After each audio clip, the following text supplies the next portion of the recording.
First up, I have no idea how any of this is going to work today. We're going to do some legs up against the wall. And I'll explain why that's great from an upside down position. You're going to need a wall. Going to drag you in. And it's super, super simple. Let's see if I can get myself. Now I'm going to lie on a cushion because it's a hard floor. If you're on a squishy carpet, you probably don't need to. So we're trying to get our bums nice and close to the wall. That's nice and close to. Okay, and we're just going to put our legs up. Can you see me? High. And then we're just going to find somewhere where your knees feel safe. Sometimes if you go too far out, your knees feel a bit like, ooh. And also, if this feels too much, put your feet flat on the wall. Why? Put your feet flat on the wall. So it just gives you a gentle bend in the knees. So I'm going to go kind of here-ish. And actually, I'm going to go knees bent to begin with, whilst I settle in. And I can tell my body needs this because I can feel that kind of like, as I talk, I feel a bit up here.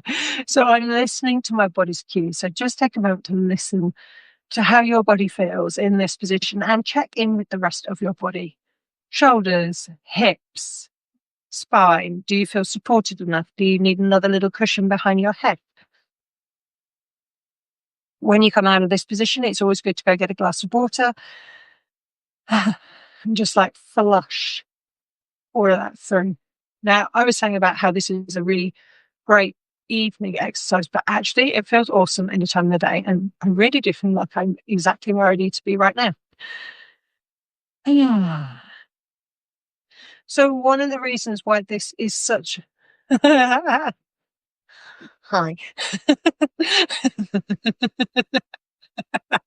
Oh my God, the things I do. One of the reasons why this is such a good resting position is it takes all the pressure off this area around here, so your abdominals and also your hip flexors, because you've got this like gentle bend in your hip. So those big hip flexors, which run kind of lower spine through to the top of your thigh bone, your femur, so your psoas and your iliacus, they're under very little, excuse me, they're under very little workload. So they get to soften. Often the psoas, which is spelled P-S-O-A-S, often the psoas is known as the storer of all stress in somatic terms. So when it's functioning beautifully, along with your glutes, your big butt muscles, your psoas should be one of your muscles of forward movement and thrust. It's supposed to give you that like little power pop.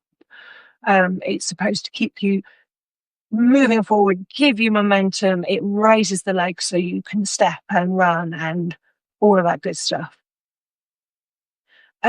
But it's also, if you think about, we've talked about this before, when we are feeling under threat, when you're, the blood's going right to our head, when we are feeling a little bit defensive and we go into that forward tuck here, it's the psoas, it's those hip flexors which then kind of like contract, and they can stay in quite a contracted position for quite a lot of our lives, especially when we are seated all day.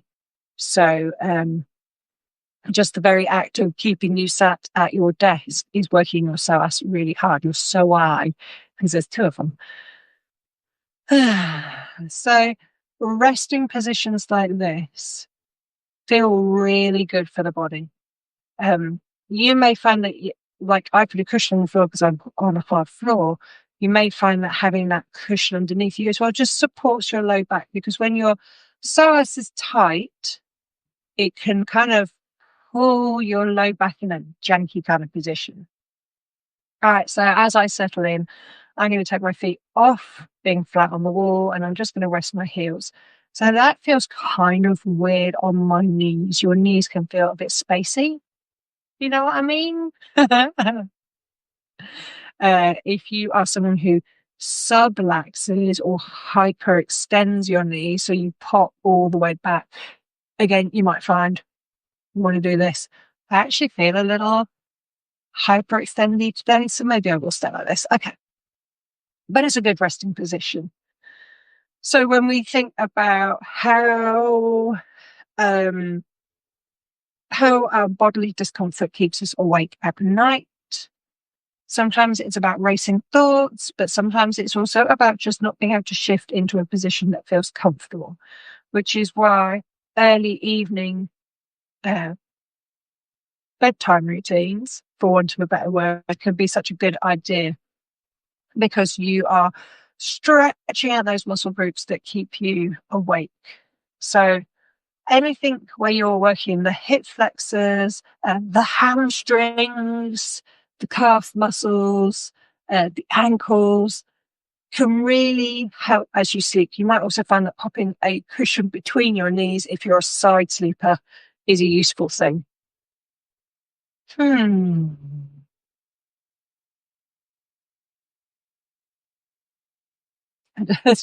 Just got caught in a moment there. It's a funny old thing, I started doing these sessions because I wanted to re-enjoy the work I share with my clients. But then I work out that I'm just spending the whole 15, 20 minutes chatting at you, just chatting into the void. And do I actually get to enjoy the work for myself? So if every now and again I just take a moment to soften and breathe, it's because my body has just reminded me that this is the work I do for myself, as well as the work that works for you. That's the whole body of work thing, right? All right. So we're just going to spend a moment more here. And whilst we're just spending a moment more here, have a little think. What keeps you awake at night if you are someone who struggles to sleep? Is it the racing thoughts? Is it that you can't get comfy in bed?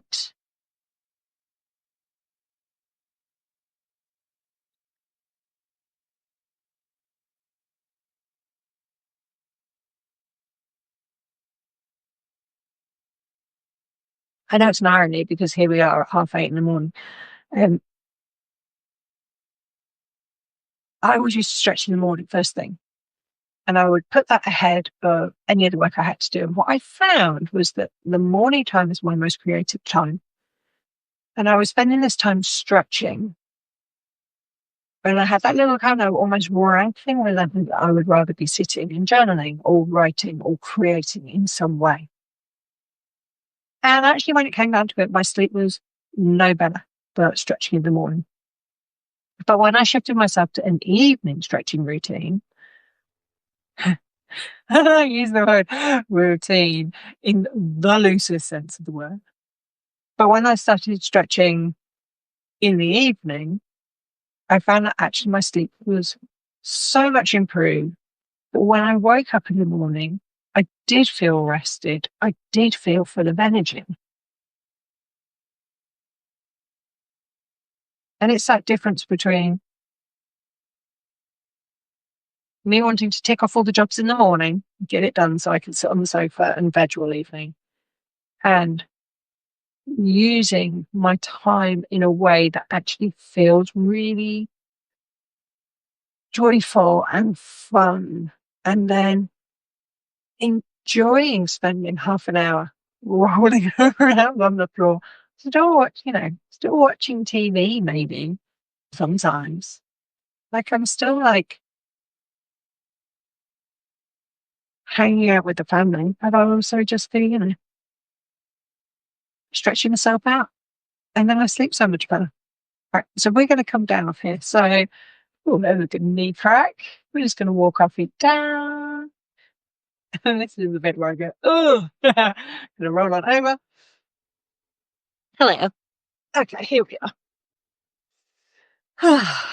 So, how do you like to stretch your hamstrings? I'm a fan of the old, some of this, some of this. But that feels a bit weird being sat on a cushion while I'm trying to do that.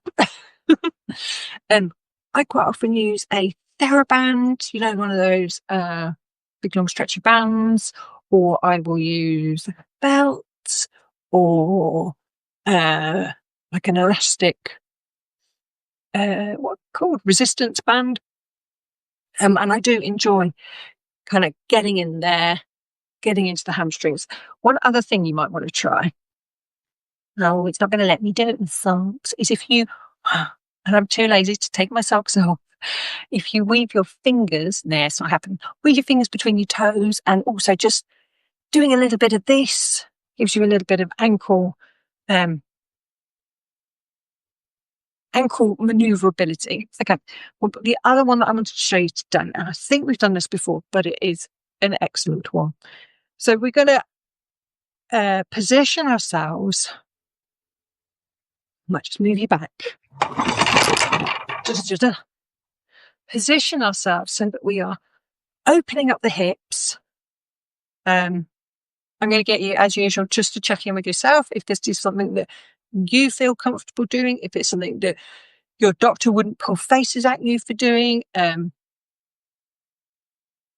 Yeah, you know the drill. I don't know your medical history. You know your medical history. Take care of you. But this is a really nice hip opener if you are comfortable to do it. You may find that there is resistance one way or the other way. I often find that this way is more comfy.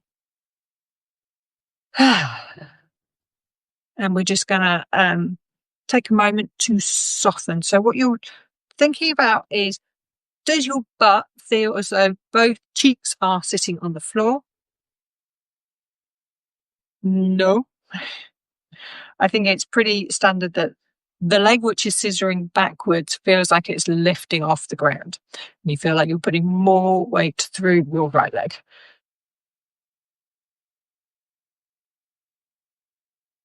So you're going to sit a little bit taller, breathing into any tightness. You might find as well that prior to this, rollering, when we talk about rollering, we mean that slow, steady, not roller, roller, roller, roller, roller, roller, on a foam roller. I'm looking for mine, it's behind me. But actually finding a point which feels tight, not rollering, but sitting into the roller. So having it like across your legs and then allowing your body to settle and to drop. So we're just going to come around again. So now I come back to this side. I feel like my body is more comfortably sat into the floor, even though this felt like my tighter side before.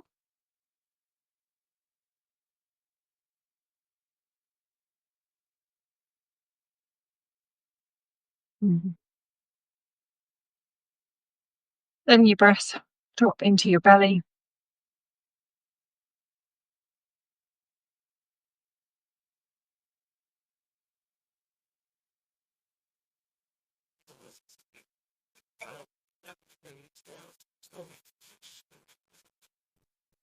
Seeing if you can feel where else is tight. The shoulder is definitely going wee, wee, wee. So after this session, I'll probably go and do some work around here.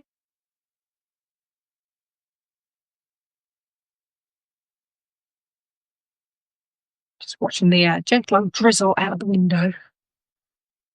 It's funny, I used to hate drizzle, but that gentle sensation. It's like, it's kind of magical and makes me feel very much here, present, alive. So we just swapped around legs again.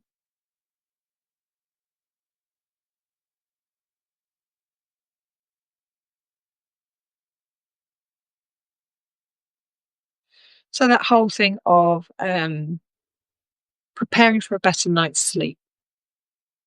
You might have heard the term sleep hygiene.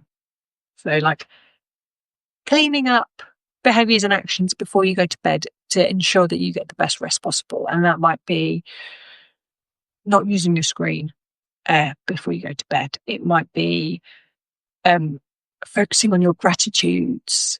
I like to make a little list before I fall asleep of all the good things that happened to me today and all the things I'm grateful for. Kind of focusing on all that goodness. You might find that you need a drink of water, but not too close to bed. There's some interesting stuff about breath work. I know I'm always talking about breath work. There's a good reason for that. And sleep, and how when we breathe through our nose, not our mouths. I'm going to maul this. You know what? I'm not even going to tell you until I checked it, but it's something to do with the release of vasopressin in the body. And vasopressin is one of those deeper sleep hormones that gets released. I'm going to come back to you on vasopressin. I don't want to give you the wrong information. But think about, what do you need? Do you need a little walk in the evening? Do you need, because when we think about how in the evening we just want to rest and then we go stick on the TV or we scroll on our screens, and actually, is that restful or is that just like rotting? And is there a difference for you between rotting and resting? Because there definitely is for me. That I can get myself involved in like just behaviours where I think I'm resting and actually I'm just rotting and my brain is completely switched on. And I don't actually feel as though I am grounding and coming into myself at all. And I'm not here to tell you what you should or shouldn't do. I'm just here to show you some stuff that you might like. Alrighty, so hips feel nice and open. Stretching into hamstrings, which is something I'm going to do for myself on my own because it always makes me pull really stretch spaces because it's really tight. My hamstrings, actually, it's my calves. Calves are really tight. Don't know about you, but your hamstrings are also like the canary in the cage in a coal mine. Your hamstrings will tighten up when there is stuff going on somewhere in the rest of your body. And going, oh, my hamstrings are tight is generally a good time for you to go, what else is going on? Where else do I feel tight? What else is happening in my life? Just thoughts. So that's it from me for now. If you have any questions about how you can improve your sleep, come back around and ask me about vasopressin. I'll have remembered in a little bit. Yeah, ask me questions. Take care, and I will catch you on the next one. See you later.